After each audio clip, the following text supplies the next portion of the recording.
Hello, bienvenue dans cette vidéo. La première vidéo de la chaîne Bavardage est sûrement l'une de celles qui me tiennent le plus à cœur. C'est quoi le marketing? Ce n'est pas pour rien que j'ouvre cette chaîne avec cette vidéo. Vous n'imaginez pas le nombre de fois où j'ai vu qu'on ne comprend pas bien ce qu'il se cache derrière ce terme de marketing. Déjà, à chaque fois que je dois expliquer mon travail à quelqu'un, ça donne à peu près ça. Et tu fais quoi toi dans la vie? Je suis consultant Marcom. Non, je dis rarement le mot Marcom parce que on comprend pas bien ça du premier abord, mais pour faire simple, Marcom c'est simplement l'abréviation de marketing et communication. Mais en vrai, je réponds le plus souvent ça. Je suis consultant marketing. Et là, on me répond soit. Ah ok, donc tu fais des pubs. Alors oui, je crée des pubs, mais pas que. Ce qui est marrant, c'est que dans ma réponse, les gens entendent le mot communication même lorsque je ne le prononce pas. Je n'ai pas dit que j'étais consultant marketing et communication, ce qui est pourtant la vérité. J'ai simplement dit que j'étais consultant marketing, car je sais déjà que les gens vont confondre le mot marketing et le mot communication. Mais parfois encore, on me répond ça. T'es une sorte de commercial, c'est ça? Et là, pour m'en sortir, je dis que je fais de la com. Ouais, parfois j'ai pas envie de me prendre la tête à tout expliquer. Mais aujourd'hui justement, on va voir tout ça. Vous avez donc déjà compris ce que le marketing n'était pas. Ce n'est ni de la communication, ni le métier de commercial. Mais voyons ensemble ce que ça signifie vraiment. Vous êtes prêts? C'est parti. Alors déjà le marketing ce n'est pas un métier, c'est une discipline, un domaine. Quelqu'un qui vous dit qu'il travaille dans le domaine du marketing, c'est la même chose que quelqu'un qui vous dirait qu'il travaille dans le domaine de la restauration. Ça vous donne une idée du domaine d'activité dans lequel il est, pour autant il pourrait très bien être commis de cuisine, chef, serveur, œnologue, maître sushi. Bref, il se cache plein de métiers et plein de compétences dans les métiers du marketing, comme dans n'importe quel domaine d'activité. Commençons avec un peu de théorie, prenons la sémantique du mot marketing. Alors marketing, ça se compose de market plus ing. Et c'est là qu'on va voir ceux qui n'ont pas trop dormi en anglais. Mec, tu faisais que ça, dormir en anglais. Bref, en anglais, quand on place le gérondif ing derrière une base verbale, ça donne un nom et ça décrit une activité. To swim, qui veut dire nager, donne swimming, la natation.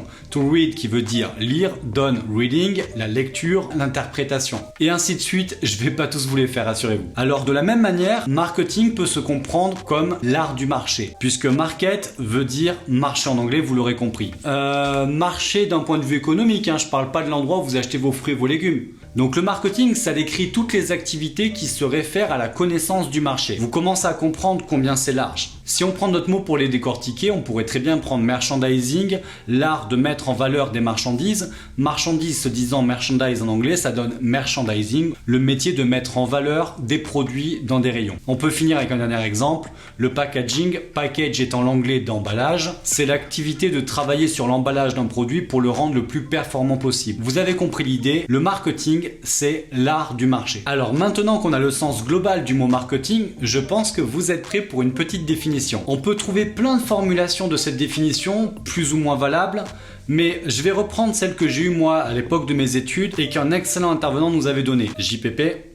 Je ne voulais pas donner dès le début de la vidéo car vous allez voir, elle est un peu violente au premier abord. Mais justement, je suis là pour vous aider à la comprendre. Il s'agit de la définition du professeur Philip Kotler qui est considéré comme l'un des piliers en la matière. C'est bon? Vous avez vos neurones bien accrochés? Le marketing est l'ensemble des études et techniques d'application qui ont pour but de prévoir, constater, susciter, renouveler ou stimuler les besoins des consommateurs et adapter de manière continue l'appareil productif et commercial aux besoins ainsi déterminés. Je vous avais prévenu. On va clarifier tout ça. L'élément central de la définition, c'est les besoins des consommateurs. Dans le marketing, tout tourne autour de ça. Nous avons tous des besoins, sans partir dans la pyramide de Maslow que certains d'entre vous connaissent sûrement déjà. Je pense que tout le monde comprend qu'on a des besoins, qu'ils soient vitaux comme se nourrir, se loger, se reposer, d'autres besoins plus évolués comme le besoin de se déplacer, d'échanger, de s'affirmer, de se divertir, etc., etc.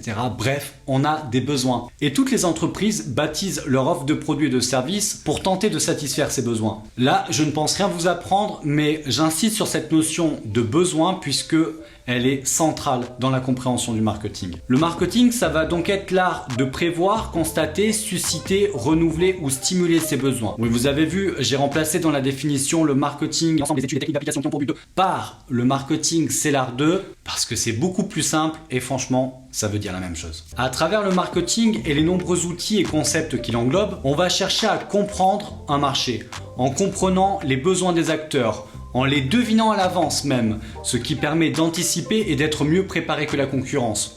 voire même de stimuler ses besoins, c'est-à-dire que parfois, des besoins nouveaux arrivent grâce à l'offre. C'est le fameux exemple de toutes ces choses qui étaient superflues hier et qui sont devenues essentielles aujourd'hui dans la vie de monsieur tout le monde. Le téléphone, les réseaux sociaux, etc. Mark Zuckerberg ou Steve Jobs ont en commun qu'ils ont su renouveler et stimuler des besoins. Là où on voyait un téléphone comme quelque chose d'accessoire, c'est devenu la norme. Idem pour les réseaux sociaux, on pourrait également parler de Google qui a su renouveler le besoin de recherche d'informations en lui faisant prendre une nouvelle forme, celui de la recherche sur internet qui a remplacé l'encyclopédie, l'annuaire et plein d'autres outils. À cette étape, félicitations, vous avez déjà compris que le marketing c'était l'art de répondre à ses besoins, mais même ceux qui avaient connaissance de cela ignorent parfois un peu la deuxième partie de la définition. Et c'est bien dommage car c'est elle qui s'intéresse à comment répondre à tout cela. Comment on fait justement pour comprendre, répondre ou stimuler ses besoins en adaptant l'appareil productif et commercial.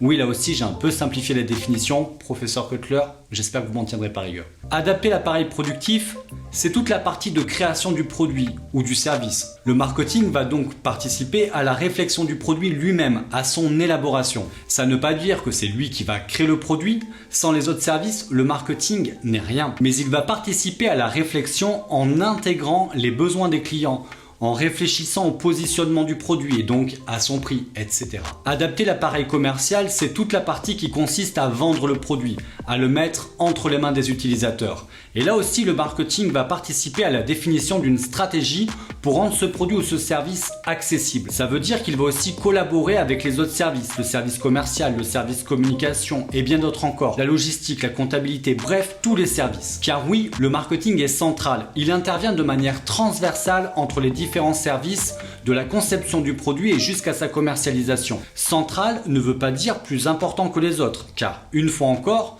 le marketing n'est qu'une composante d'une société et il ne peut rien faire seul. J'utilise souvent l'image du numéro 10 dans une équipe de foot. Je ferai peut-être plus tard une autre vidéo qui développe cet exemple car il est assez imagé et il permet de bien réfléchir aux stratégies d'une société. Mais pas aujourd'hui, sinon je pense qu'on en a pour 3 heures. Pour finir de définir le marketing, je vais vous donner l'une des règles, que dis-je, la règle d'or du marketing.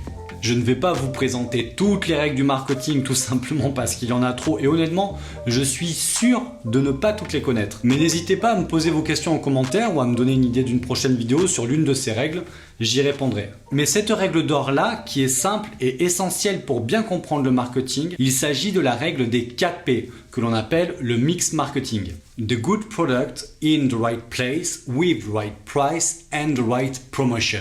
En français, pour réussir un mix marketing, il faut chercher à avoir le bon produit, à la bonne place, au bon prix et avec la bonne publicité. Cette notion est fondamentale pour comprendre un succès commercial. Bon, pour les services, il existe aussi la règle des 7 P, mais on ne va pas se disperser. Il est donc important d'avoir le bon produit et comme on l'a vu, le marketing va participer à l'élaboration de celui-ci, mais cela ne fait pas tout. Il faut aussi que celui-ci ait la bonne distribution, c'est le place. Ça veut dire qu'il faut commercialiser le produit au bon endroit, vers la bonne cible, de la bonne manière. On va réfléchir aux canaux de vente, web ou physique, quel type de boutique. Et on va aider le service commercial à élaborer l'argumentaire de vente, la documentation commerciale. Il faut aussi qu'il soit au bon prix. Et bon prix, ça ne veut pas forcément dire pas cher. Certains produits sont plus rentables pour une société quand on augmente leur prix. Aussi, un prix plus cher confère un sentiment de sécurité à l'acheteur. Ça dépend donc du positionnement et le marketing va travailler là-dessus. Puis il faut la bonne communication. Oui, je sais, j'ai dit publicité pour promotion, mais c'était pour garder les 4 P. En vérité, promotion se traduirait mieux par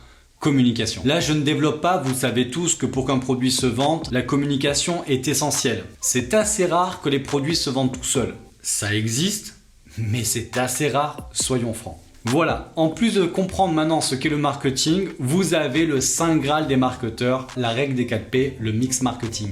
Pour finir, abordons quelques métiers pour voir concrètement dans la vie de tous les jours à quoi sert le marketing. Dans le cas d'un fabricant par exemple, vous avez le chef produit. Prenons un grand fabricant de meubles comme Ikea par exemple. Le chef produit va entièrement superviser un produit ou une gamme de produits. Par exemple, le chef produit table de cuisine va chercher à créer une offre pour répondre aux besoins des clients ciblés par l'enseigne. Et ça, Ce n'est pas lui, mais le directeur marketing qui définit la stratégie globale de la société. Le chef produit va donc analyser les différentes tendances du marché en s'appuyant par exemple sur des études. On verra ensuite le service études de marché. Et il saura qu'il a besoin d'une table un peu rustique pour tel type de client à la recherche d'authenticité, une table de type scandinave pour tel type de client qui veut plutôt suivre une tendance, etc. Il saura aussi que tel client a besoin d'une table plutôt modulaire puisqu'il est urbain et qu'il est toujours à la recherche des mètres carrés, etc. Et il va constituer sa gamme. Il va ensuite travailler avec la R&D, recherche et développement, pour essayer de créer le produit conjointement avec la production. Et ensuite, il travaillera avec les services commerciaux pour créer l'argumentaire de vente, avec les graphistes et le service communication pour créer les pubs, etc. Bref, le chef produit supervise un produit ou une gamme de produits. Un autre métier du marketing que j'ai évoqué dans ce premier exemple, celui d'analyste.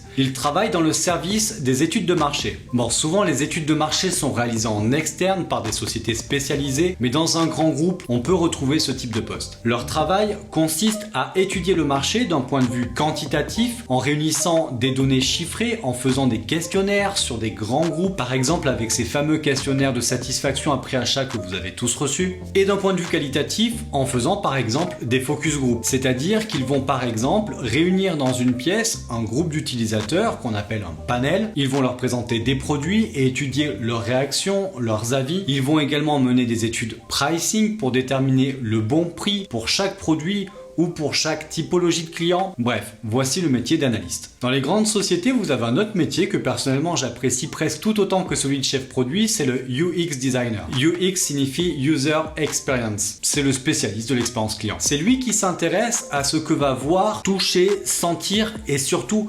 ressentir un utilisateur dans le magasin ou face à un produit. Vous pouvez très bien trouver un UX designer dans la partie distribution, je ne sais pas, mais j'imagine que Ikea, si on reste sur cet exemple, possède un UX designer pour le design global de ses magasins. Vous savez, ces fameux labyrinthes qui vous font passer par tout un tas de mises en scène. Mais vous pouvez aussi avoir des UX designers dans les gammes de produits qui s'intéresseront plutôt eux à l'expérience que vit l'utilisateur face au produit une fois chez lui. Voire même sur des logiciels. Vous avez des UX designers qui travaillent sur l'optimisation de l'interface des applications les plus célèbres que vous utilisez tous les jours, etc. Dernier exemple, le responsable web marketing qui supervise toute l'activité web d'une société. Et c'est parfois là que ça devient un peu confus entre marketing et communication parce qu'on retrouve de plus en plus de métiers qui sont un peu à cheval entre les deux et dans le web marketing c'est le cas. Le responsable web marketing va superviser le CM, le community manager, c'est celui qui gère les réseaux sociaux, le traffic manager, celui qui gère l'optimisation du trafic sur le site internet, les développeurs web, les graphistes, etc. On pourrait passer des heures à décrire tous les jobs du marketing. Là, ce sont plutôt des métiers que l'on retrouve dans un grand groupe, mais dans une plus petite société,